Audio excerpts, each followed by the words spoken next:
नमस्कार विद्यार्थियों, श्रीमती मोहरी देवी तापड़िया कन्या महाविद्यालय जसवंतगढ़ के यूट्यूब चैनल पर एक बार पुनः आपका हार्दिक स्वागत और अभिनंदन है। मैं प्रवक्ता चंद्र प्रकाश गुर्जर। आज की क्लास हमारे बीए तृतीय वर्ष के छात्रों हेतु इतिहास विषय की।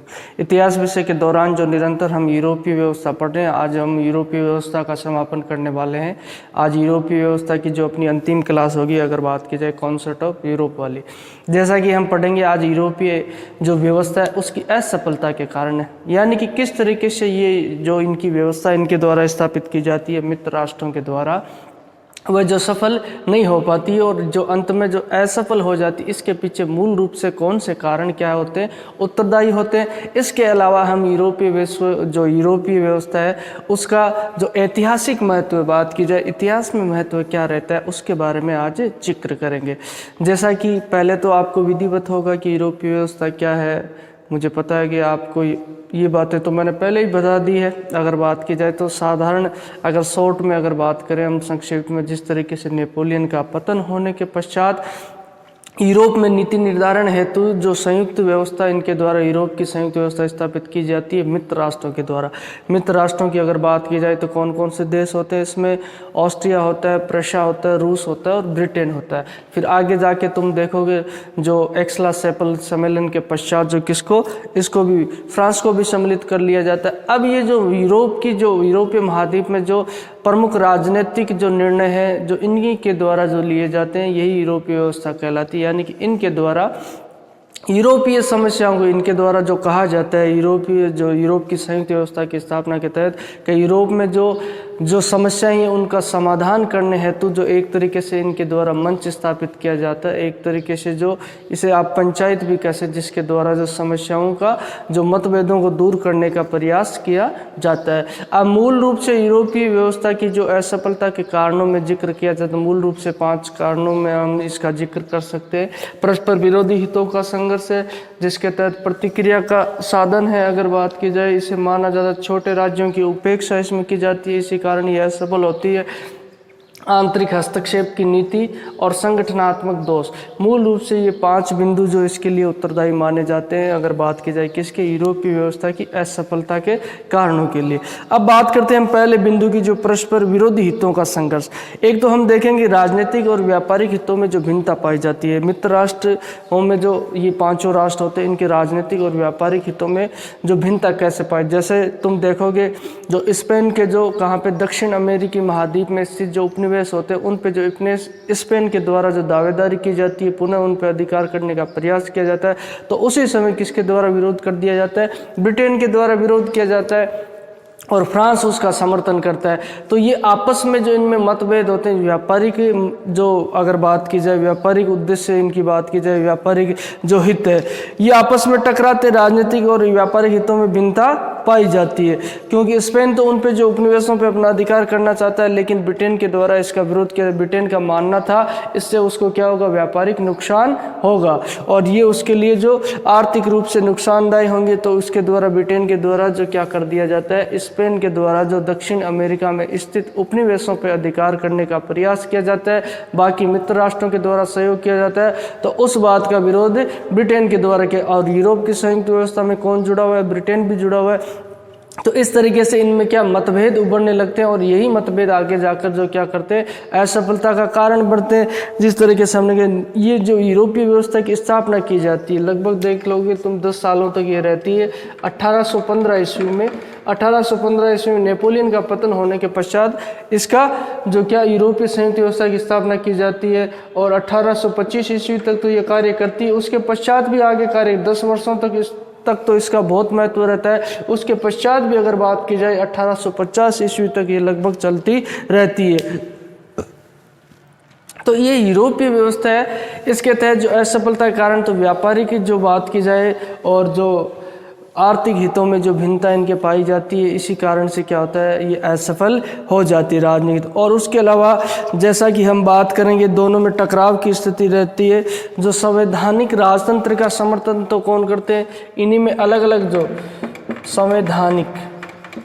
संवैधानिक राजतंत्र है, इसका सपोर्ट तो कौन करेंगे तुम्हारे, इसका सपोर्ट तो ब्रिटेन और फ्रांस कर रहे हैं। और अगर बात की जाए जो निरंकुश राजतंत्र का समर्थन कौन करते हैं, निरंकुश राजतंत्र का समर्थन करते हैं जो बाकी बचे 3 देश है, जैसा कि फ्रांस और ब्रिटेन, तो इसका समर्थन करेंगे तुम्हारे किसका, जो संवैधानिक राजतंत्र और निरंकुश राजतंत्र का कौन करता है, रशिया करता है, ऑस्ट्रिया करता है और प्रशा। तो यहाँ पे विचारों में मतभेद और इनकी नीतियों में जो मतभेद, यही कारण जो टकराव की स्थिति का रहता है। जिस तरीके से इनके द्वारा जो निरंकुश राजतंत्र का समर्थन तो किसके द्वारा किया जाता है, प्रशा के द्वारा किया जाता है, ऑस्ट्रिया के द्वारा किया जाता है और रूस के द्वारा। ये तो चाहते थे कि पूर्ण रूप से जो राजतंत्र, जो निरंकुश राजतंत्र की स्थापना हो, और इसके अलावा जो फ्रांस और ब्रिटेन है ये क्या चाहते थे, संवैधानिक राजतंत्र, यानी एक नियमावली होनी चाहिए संविधान के अनुरूप जो राजतंत्र को कार्य और शासन करना चाहिए जनहितों को ध्यान में रखते हुए। तो इनमें जो मतभेद जो बात की जाए, इनमें ही जो एक मत नहीं होते हैं और यही कारण जो आगे जाकर क्या बनता है, इनकी असफलता का कारण बनता है। तो इस तरीके से परस्पर विरोधी हितों का संघर्ष हो जाता है। ये तो कुछ अलग ही चाह रहे हैं फ्रांस और ब्रिटेन, और प्रशा, ऑस्ट्रिया, रूस कुछ अलग ही चाह रहे हैं। और इनके जो बात की जाए राजनीतिक और व्यापारिक हित भी अलग अलग होते हैं देशों के। तो ये इस व्यवस्था से एक जगह जो एकजुट होकर काम नहीं कर पाते, ये इसकी असफलता का मुख्य कारण रहता है। उसके पश्चात प्रतिक्रिया का साधन, प्रतिक्रियावादी नीति की अगर बात की जाए, जो बात की जाए लोकतांत्रिक नीतियों को कुचलने के लिए जो मेटरनिक के द्वारा प्रतिक्रियावादी नीति का साधन बनाया जाता है, प्रतिक्रियावादी नीति जो अपनाई जाती है मेटरनिक के द्वारा। मेटरनिक कहाँ का था, ऑस्ट्रिया का प्रधानमंत्री था, यानी कि जो क्रांतिकारी थे और क्रांति का दमन करने के लिए जो उसके द्वारा जो संयुक्त व्यवस्था का प्रयोग किया जाता है वह कदाचित उचित नहीं होता, वह अनुचित होता है। इसी कारण से अगर बात की जाए तो ये यूरोप की संयुक्त व्यवस्था क्या हो जाती है, असफल हो जाती है। इंग्लैंड को छोड़कर सभी देश जो क्रांति के विरोधी थे, बाकी जो बात की जाए लोकतंत्र, उदारवाद व राष्ट्रीयता की प्रगतिशील विचारधारा के विरुद्ध निरंकुश शासकों की प्रतिक्रियावादी नीति ज़्यादा समय तक नहीं टिक पाई। ये क्या चाहते थे, लोकतंत्र, उदारवाद, लोकतंत्र है चाहे लोकतंत्र है, उदारवाद है, इसका दमन करना चाहते थे। और ये चीज़ें क्या थी, लंबे समय तक जो संभव नहीं थी। इसी इनके खिलाफ ही जो इनके द्वारा क्या की जाती है, जो प्रतिक्रियावादी नीति अपनाई जाती है, जो राष्ट्रीयता का सिद्धांत है। ये क्या चाहते थे, ये तो सिर्फ चाहते थे कि हमें जो राजतंत्रात्मक व्यवस्था कैसे रहे, बनी रहे और चलती रहे। लेकिन जो लोकतंत्र है, इस भावना का जो इनके द्वारा विरोध किया जाता है, उदारवादी भावना का विरोध, राष्ट्रीयता की भावना का विरोध, जो ज़्यादा समय तक, लंबे समय तक टिक पाना क्या नहीं होती, संभव नहीं होती है। इसी प्रतिक्रियावादी नीति के कारण ही क्या होती है, यूरोपीय व्यवस्था असफल हो जाती। अब छोटे छोटे राज्यों की उपेक्षा, यानी कि जो बड़े राज्य हैं जैसे चतुर्राष्ट्र संघ बनता है इनका, तो इनके द्वारा जो यूरोप में संबंधित जो राजनीतिक निर्णय लिए जाते हैं उनमें अपनी मनमानी की जाती है, और उनकी जो छोटे राज्य उनकी बात नहीं सुनी जाती है, न उन्हें अपनी बात रखने के लिए जो अवसर दिया जाता है। इसी कारण से छोटे राज्यों का इस यूरोपीय जो व्यवस्था, इससे मोहभंग होता जाता है। जैसा कि हम देखते हैं कि एक्सला जो सेपल सम्मेलन होता है, उसी दौरान स्वीडन के राजा के द्वारा ये बात उठाई जाती है। उसके द्वारा कहा जाता है कि बड़े राज्यों के द्वारा मनमानी की जा रही है और हमारे हितों और अधिकारों का जो ध्यान नहीं रखा जाता, उसके द्वारा ये विरोध किया जाता है स्वीडन के शासक के द्वारा। और उसी दौरान वेरोना सम्मेलन के पश्चात जो वुटनबर्ग के शासक द्वारा छोटे राज्यों के प्रतिनिधित्व की मांग की जाती है। वेरोना सम्मेलन था, उसके पश्चात वुटनबर्ग का शासक होता है, वह भी कहता है कि छोटे राज्यों को भी जो प्रतिनिधित्व मिलना चाहिए यूरोपीय संघ। लेकिन ये इनके द्वारा मनमानी की जाती है चतुर्राष्ट्रों के द्वारा। फिर पंचराष्ट्र हो जाता है, फ्रांस भी मिल जाता है। बाकी छोटे राज्यों के अधिकारों की क्या कर दी जाती है, इनके द्वारा अवहेलना की जाती है। और इसी कारण जो यूरोपीय संयुक्त व्यवस्था के प्रति उनका नजरिया, बात की जाए छोटे राज्यों का नजरिए, जो अगर बात की जाए ईर्ष्यालु प्रवृत्ति की तरह होता है, ये बड़े राज्यों की मनमानी का विरोध उनके द्वारा किया जाता है। इसी कारण से क्या होता है, ये जो बात की जाए यूरोप की संयुक्त व्यवस्था क्या हो जाती है, असफल हो जाती है। बड़े राज्यों और छोटे राज्यों के आंतरिक मामलों भी हस्तक्षेप करने लगते हैं। जिस तरीके से इनके द्वारा कहा गया था किसी राज्य के आंतरिक मामलों में हस्तक्षेप नहीं करेंगे, लेकिन इनके द्वारा ही जो अपने नियमों में संशोधन करते हुए कहा गया कि अगर किसी छोटे राज्य की जो आंतरिक जो मामले किसी अन्य राज्य के लिए जो सुरक्षा सुरक्षा कारण बन जाए, अगर असुरक्षा का कारण बन जाए तो हम उसमें हस्तक्षेप करते, ये उनमें मूलतः हस्तक्षेप करते रहते थे। तो इसी कारण छोटे राज्यों के द्वारा विरोध किया गया। इसी कारण छोटे राज्यों का झुकाव यूरोप की संयुक्त व्यवस्था की तरफ नहीं रहता है और ये इसके प्रति वफादार नहीं होते। इसी कारण से क्या होती है, यूरोप की संयुक्त व्यवस्था क्या हो जाती है, असफल हो जाती है, यानी कि छोटे राज्यों का इसके प्रति मोहभंग हो जाता है। इसी कारण से यूरोप की संयुक्त व्यवस्था लंबे समय तक नहीं टिक पाती है। अब आंतरिक हस्तक्षेप की नीति, आंतरिक हस्तक्षेप जो दूसरे राज्यों के मामले में हस्तक्षेप की नीति की अगर बात की जाए, पहले तो इनके द्वारा कहा गया कि हम जो छोटे राज्य हैं उनके जो आंतरिक मामलों में हस्तक्षेप नहीं करें। किसी भी राज्य है, कोई भी छोटा देश है, उसके जो आंतरिक मामलों में हस्तक्षेप नहीं। लेकिन धीरे धीरे इनके द्वारा क्या किया जाता है, उन राज्यों के जो उन देशों के आंतरिक मामलों में हस्तक्षेप शुरू कर दिया जाता है। इसी कारण जो क्या होता है, इनमें तनाव की स्थिति पैदा हो जाती है, तनाव बढ़ जाता है और इसी दौरान जो इसके विरोधी हो जाते हैं छोटे छोटे राज्य अगर बात की जाए तो जिस तरीके से बात की जाए, वेरोना सम्मेलन में ब्रिटेन द्वारा स्पेन की समस्या में फ्रांस के हस्तक्षेप का विरोध किया गया, जैसा कि हमने देखा जी। अब इन्होंने बात की, जो वही स्पेन वाली बात आती है। स्पेन के द्वारा कहा गया कि जो दक्षिण अमेरिका महाद्वीप में स्थित जो मेरे उपनिवेश है वो मुझे वापस दिलाओ। तब इस बात के लिए जो इसका समर्थन कौन कर रहा है, फ्रांस समर्थन कर रहा है। फ्रांस कह रहा है कि चलो ठीक है, आपको हम दिला देंगे, लेकिन ब्रिटेन के द्वारा विरोध कर दिया गया। ब्रिटेन कहता है कि आपने तो कहा था कि फ्रांस को कहता है कि तुम इसके जो आंतरिक मामलों में क्यों हस्तक्षेप कर रहे हो, तुम्हें क्या लेना देना है स्पेन से, स्पेन का आंतरिक मामला है। अगर बात की जाए उसे क्या करना है, कौन से उपनिवेशों पर अधिकार करना है, तुम इसका सहयोग क्यों कर रहे हो जबरदस्ती। तो ये जो आंतरिक मामलों में हस्तक्षेप की नीति अपना ली, तो इसी कारण क्या होता है, इनमें आपस में टकराव होने लगता है और आपस में टकराव होने के कारण यूरोप की संयुक्त व्यवस्था क्या हो जाती है, भंग हो जाती है और असफल हो जाती है।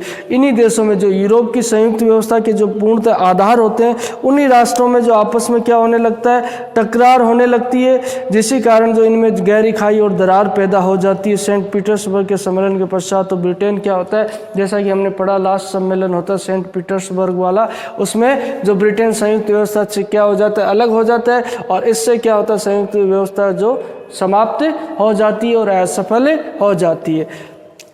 अब एक संगठनात्मक दोष भी इसमें बताया गया है विद्वानों के द्वारा, इतिहासकारों के द्वारा कहा जाता है कि एक किसी तरीके से कोई भी संगठन, अगर कोई भी व्यवस्था है, उसकी कार्य प्रणाली निर्धारित होनी चाहिए, उसमें सदस्य होने चाहिए, अध्यक्ष, सचिव, जो महासचिव, एक कार्य करने का उसका तरीका होना चाहिए। उसके अलावा उसका एक कोई संविधान होना चाहिए कि इसके अनुरूप ये कार्य करेगी, यानी उसकी कोई पॉलिसीज और नीति होनी चाहिए। वो चीज़ें इसमें इनके द्वारा आरोप लगाया गया विद्वानों के द्वारा कि वो इसमें नहीं थी, जैसा कि निश्चित संविधान व कार्य प्रणाली का भी अभाव था।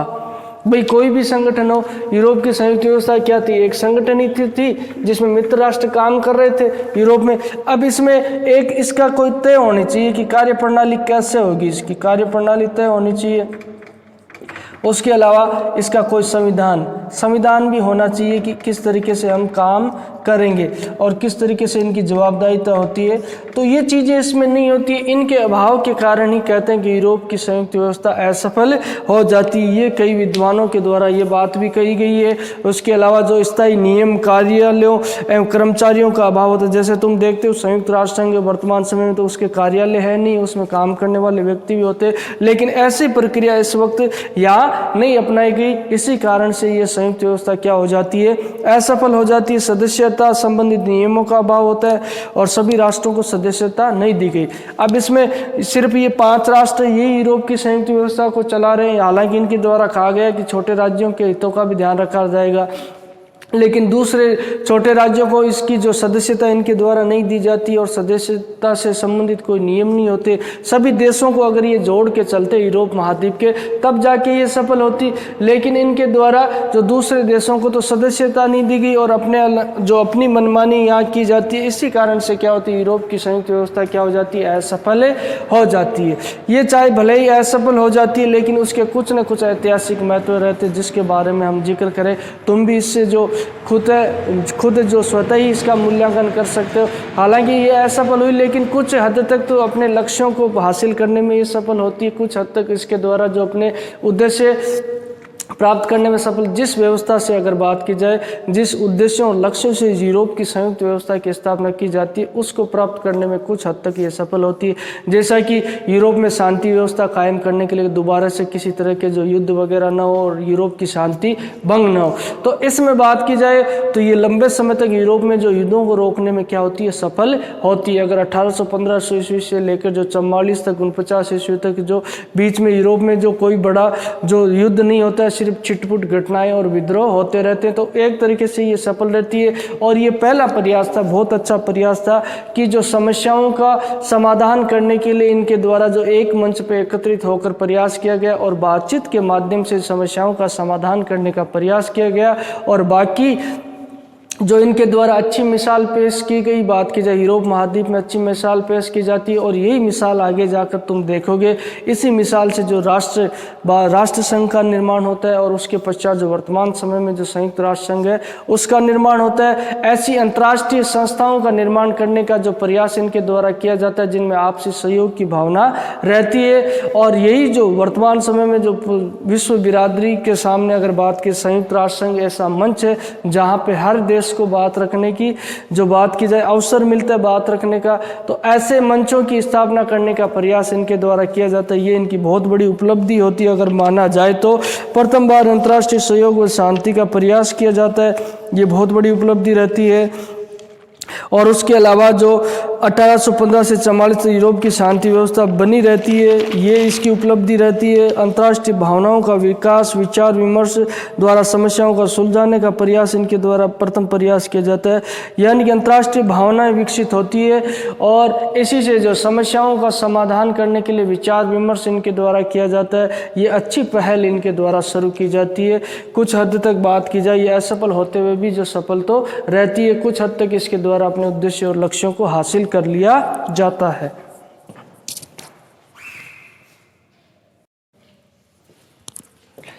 तो विद्यार्थियों, आज की क्लास में हमने जो यूरोप की संयुक्त व्यवस्था के असफल होने के कारणों के बारे में जिक्र किया, जिसके तहत मूल रूप से जो परस्पर विरोधी हितों का संघर्ष है, प्रतिक्रियावादी साधन है, छोटे राज्यों की उपेक्षा, आंतरिक हस्तक्षेप की नीति, संगठनात्मक दोष, यही कारण रहते हैं जिसकी वजह से यूरोप की संयुक्त व्यवस्था असफल हो। मैंने यूरोप की संयुक्त व्यवस्था भली भांति आपको अच्छे तरीके से पढ़ाई है और उम्मीद करता हूँ कि आपने भी बेहतर तरीके से पढ़ी होगी। उसके अलावा इसकी जो महत्व, ऐतिहासिक महत्व के बारे में आज हमने जिक्र किया।